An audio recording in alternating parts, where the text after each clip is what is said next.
Hey there folks, John here with Through My Lens, and today I'm coming to you with a watch unboxing. Now fans of Through My Lens may not realize that I am a longtime watch enthusiast, a real watch geek. Now if you follow me on Instagram, then you probably have seen photos of my watches with my other EDC items that I typically feature. Today I happen to be wearing my Rolex Explorer 2 white dial. But before I was into knives or firearms, I was into watches. That's going back to probably 1999 when I bought my first mechanical wristwatch. It wasn't long after that, probably around 2000, that I purchased my first Omega wristwatch, which was a Bond Seamaster Professional. Now over the next couple of years I went crazy for the Omega Seamaster. I had the black dial bezel version. I had the electric blue dial version. I had the white dial GMT version. I think at one time I may have had 5 different Seamaster Professionals in my collection. And for about 12 years or so, I was not only extremely active as a watch collector, but I wrote about and photographed watches for nearly all the major trade publications in the watch industry that covered the luxury watch scene. I made several trips to Europe every year and toured many of the factories of the top watch brands in Switzerland, Germany, and I even went to Japan. I also owned one of the largest and most popular online discussion forums about watches, Watch Talk forums. Fast forward to 2012, and I had completely burned myself out. I was working on an insane number of hours running my forum, producing content, and I still had a full-time job. So I sold the forum, and I really haven't thought much about watches for about the last 10 years. I still have 4 Rolex watches in my collection, among others, and my wife has a Rolex as well. But I almost completely stopped paying attention to the watch industry and the watch collecting community. I was just burned out on all of it. And even though I have been very happy with my small collection of Rolex watches, I do admit that from time to time I missed my Bond Seamaster. Partly for nostalgia and partly because it really was a great watch. Which is one of the big reasons why I decided to buy this watch. The other reason, quite honestly, is now is the first time in several years that it's actually a good time to buy a watch. There are several global factors, including the war in Ukraine, rising interest rates in the US, and dropping values in crypto as well as other various stock markets have, for the first time in many years, put some real downward pressure on the secondary market watch prices. This watch retails for a whopping $5,400. Now, across the board, watch manufacturers have dramatically increased the retail prices of their products since I was active in the watch game a decade ago. But thanks to current market conditions, I was able to pick this up like new as a pre-owned example for about $1,000 off the retail price. I briefly considered getting the watch in one of the other color variations offered by Omega. In particular, the Panda version with the white dial is really quite compelling. But I decided that I did not want to get another white dial watch that would kind of compete with this Explorer 2. And instead, I decided to go with the classic Bond version, so named because Pierce Brosnan wore the same style in several James Bond movies. Let me go ahead and get along here with the unboxing. Go ahead and remove the white box. And you can see that there is a wooden box on the inside. This box is absolutely amazing, and it's great to see that Omega still does a fantastic job with their packaging. Get this pulled out here. I'll set this to the side. In the white box, you have all of the cards that comes with the watch. This is a very similar wallet to one that Omega has been using for several years. But I'll probably go over these more when I do my full review. You've also got a manual. I think this used to be hardcover, if I remember correctly, but it is a paperback these days. So again, kind of set this off to the side here.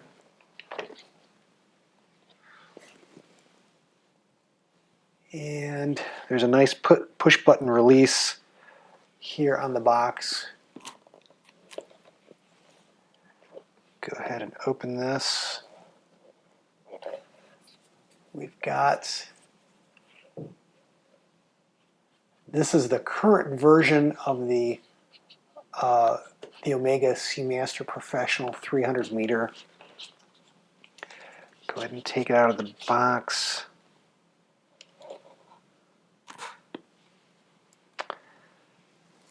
Okay, I'm going to go ahead and zoom in a little bit more so we get a closer view of the watch itself. And this is absolutely stunning, just gorgeous. See if I can force the camera to focus. Might be a little bit close for the focusing range, but yeah, boy, that is just gorgeous. Really is.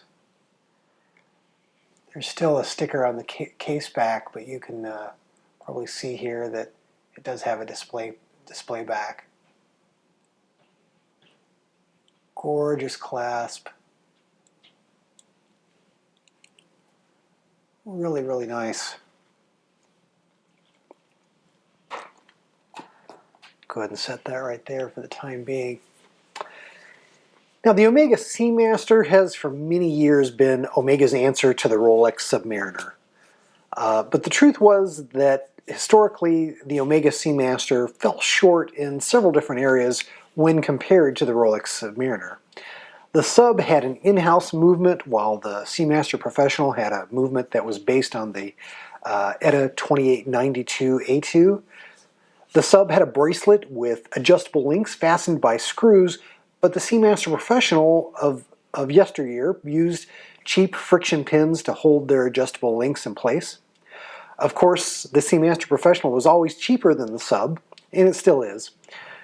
Back in the day, you could generally always pick up a pre-owned Seamaster Professional for, between $1,000 and $1,500. You can't do that anymore. While a pre-owned Submariner would set you back $3,500. Again, they've gone up a lot since then. But within the watch enthusiast community, Omega and the Seamaster were always a very well-respected brand and watch. It was kind of considered entry-level luxury, if you will, value-priced hot horology. Now, the current version of the Seamaster Professional debuted at the Bezel World Watch Fair in 2018. Of course, the Bezel World Watch Fair no longer exists, unfortunately. Now,